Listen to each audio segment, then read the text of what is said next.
നമസ്കാരം. Joint parliamentary committee അഥവാ JPCയിൽ ഇപ്പോൾ അതിനിർണായകമായിട്ടുള്ള ചില നീക്കങ്ങൾ നടന്നുകൊണ്ടിരിക്കുകയാണ്.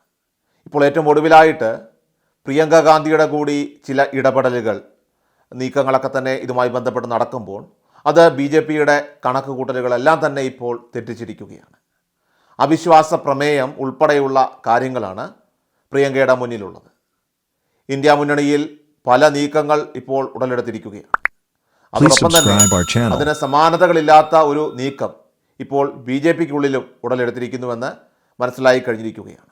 അതായത് 240 MP-മാരിൽ വിപ്പ് ലംഘിച്ച് വോട്ട് ചെയ്യാൻ 40ഓളം MP-മാർ തയ്യാറാകുന്നുവെന്ന ഇൻ്റലിജൻസ് റിപ്പോർട്ടിൻ്റെ അടിസ്ഥാനത്തിലാണ് പ്രതിപക്ഷം അവിശ്വാസ പ്രമേയം കൊണ്ടുവരാനുള്ള തീരുമാനം കൈക്കൊള്ളുന്നത്. വരാൻ പോകുന്ന സമ്മേളനത്തിൽ തീർച്ചയായിട്ടും ലോക്സഭയിൽ അത്തരമൊരു പ്രമേയം അവതരിപ്പിക്കപ്പെടുമ്പോൾ തീർച്ചയായിട്ടും സർക്കാർ അനിശ്ചിതത്വത്തിലാകും. അതുമാത്രവുമല്ല, അങ്ങനെ വന്നാൽ നരേന്ദ്രമോദിക്ക് പദവി വിട്ടൊഴിയേണ്ടി വരുന്ന സാഹചര്യവും ഉടലെടുക്കും. സ്പീക്കർ ഓം ബിർളയുടെ കസേരയും ഇളകും എന്നത് ഉറപ്പാണ്. അത്തരത്തിൽ വലിയ തോതിൽ ശ്വാസം മുട്ടിക്കുകയാണ് ഇപ്പോൾ മന്ത്രിസഭയെയും അതോടൊപ്പം തന്നെ ഭരണപക്ഷത്തെയും സ്പീക്കറെയും എല്ലാം തന്നെ. സ്പീക്കർ ഓം ബിർളയെ സംബന്ധിച്ച് അദ്ദേഹത്തിന് വളരെ വ്യക്തമായി തന്നെ കാര്യങ്ങൾ അറിയാം. അതായത് ഈ മന്ത്രിസഭ ഇനി കാലാവധി തികയ്ക്കില്ല എന്നുള്ളത് വ്യക്തമായി അറിയാം. എന്നാലും ഈ ഒരു ആടി ഉലച്ചിൽ അത് ഇനി എത്ര നാൾ എന്നുള്ള രീതിയിലാണ് ഇപ്പോൾ കാര്യങ്ങളുടെ കിടപ്പ്. വീണ്ടും സ്പീക്കറാകാനായിട്ട് അദ്ദേഹം ആഗ്രഹിച്ചിരുന്നില്ല. 2019-24 കാലഘട്ടത്തിൽ അദ്ദേഹത്തിൻ്റെ ആ സ്പീക്കർ സ്ഥാനം നിരവധിയായിട്ടുള്ള വിവാദങ്ങൾ, ചോദ്യങ്ങൾ ഉടലെടുക്കുന്ന സാഹചര്യമാണ് ഉണ്ടാക്കിയത്. നിരവധി MP-മാരെ സഭയിൽ നിന്ന് സസ്പെൻഡ് ചെയ്തുകൊണ്ട് പോലും പാർലമെൻറ്റിൽ അസാധാരണ നടപടി എടുത്തു എന്നുള്ള ആ ഒരു ഖ്യാതി കൂടി അദ്ദേഹം നേടുകയുണ്ടായി. എന്നാൽ ദുർബലമായ ഒരു ഭരണപക്ഷത്തെ ഇനി എങ്ങനെയായിരിക്കും പാർലമെൻറ്റിൽ സംരക്ഷിക്കുക എന്നത് ഇപ്പോൾ സ്പീക്കറെ സംബന്ധിച്ചിടത്തോളം ഏറ്റവും വലിയൊരു ചോദ്യമായി തന്നെ മാറിയിരിക്കുകയാണ്. അതുകൊണ്ട് തന്നെയാണ് അദ്ദേഹത്തിനെ മാറ്റാനുള്ള നീക്കങ്ങൾ ഇപ്പോൾ അണിയറയിൽ നടന്നുകൊണ്ടിരിക്കുന്നത്. അദ്ദേഹത്തിന് പകരമായിട്ട് അനുരാഗ് താക്കൂറിനെ ആ സ്ഥാനത്തേക്ക് കൊണ്ടുവരാൻ വേണ്ടിയിട്ടുള്ള ഒരു നീക്കവും ഇപ്പോൾ അണിയറയിൽ നടക്കുന്നുണ്ട്. അതോടൊപ്പം തന്നെ ഓം ബിർളയെ ക്യാബിനറ്റിലേക്ക് കൊണ്ടുവരാൻ വേണ്ടിയിട്ടുള്ള നീക്കങ്ങൾ ചർച്ചയിലൂടെ പുരോഗമിക്കുമ്പോൾ അനുരാഗ് താക്കൂറിനാകട്ടെ അതിൽ വലിയ താല്പര്യമില്ല എന്നതാണ് സത്യം.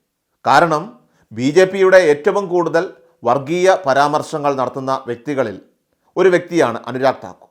അതേപോലെ തന്നെയുള്ള ഒരു വ്യക്തിയാണ് കങ്കണ റാവത്ത്. എന്നാൽ ഇപ്പോഴത്തെ സാഹചര്യങ്ങളിൽ പാർലമെൻറ്റിലെ അംഗബലം ഉൾപ്പെടെയുള്ള കാര്യങ്ങൾ അതിപ്പോൾ വലിയ ചർച്ചയായി മാറുമ്പോൾ കേവല ഭൂരിപക്ഷം നഷ്ടപ്പെട്ട BJPക്ക് 200 MP-മാർ നിലവിൽ തികച്ച് അവർക്ക് അനുകൂലമായി വോട്ട് ചെയ്യുമോ എന്നുള്ള കാര്യത്തിലും ഇപ്പോൾ വലിയ സംശയം നിലനിൽക്കുന്നുണ്ട്. അവിശ്വാസ പ്രമേയം ഉടലെടുത്താൽ അത് തീർച്ചയായിട്ടും ബാധിക്കാൻ പോകുന്നത് നരേന്ദ്രമോദിയുടെ ഭാവിയെ തന്നെയാണ്. കാരണം അദ്ദേഹത്തിൻ്റെ ഭാവി ഇപ്പോൾ തന്നെ തുലാസിലാണ്. അതോടൊപ്പം തന്നെ മറ്റൊരു രീതിയിൽ പ്രധാനമന്ത്രി സ്ഥാനം കൂടി മാറി അത് മറ്റൊരാൾക്ക് കൊടുക്കുകയാണെങ്കിൽ തീർച്ചയായിട്ടും അമിത്ഷാ മോദി കൂട്ടുകെട്ട് അതെന്നേക്കുമായിട്ട് അവസാനിക്കാൻ പോവുകയാണ്. കാരണം ക്യാബിനറ്റ് മന്ത്രിസ്ഥാനം അമിത്ഷായ്ക്ക് നഷ്ടപ്പെടുമോ എന്നുള്ള ഭയത്തിലാണ് ഇപ്പോൾ BJPയിലെ പല നേതാക്കളും. എന്നാൽ രാജ്നാഥ് സിംഗിനും ഗഡ്കരിക്കും ഇക്കാര്യത്തിൽ ഏറെ സന്തോഷവുമാണ്.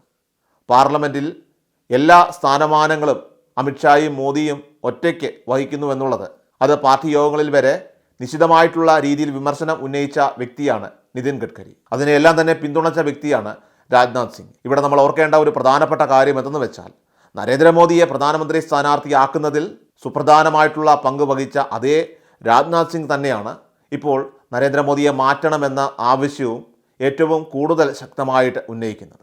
ഏതായാലും അടിയന്തര പ്രമേയം കൊണ്ടുവന്നാൽ പല കാര്യങ്ങളും വെളിച്ചത്താവും എന്നുള്ളത് ഉറപ്പാണ്. എല്ലാ ദിവസവും വാർത്തകൾക്കായി സബ്സ്ക്രൈബ് ചെയ്യുക, ഫോളോ ചെയ്യുക. വാർത്തകളുടെ നോട്ടിഫിക്കേഷനായി ബെൽ ഐക്കൺ എനേബിൾ ചെയ്യുക. Please subscribe our channel.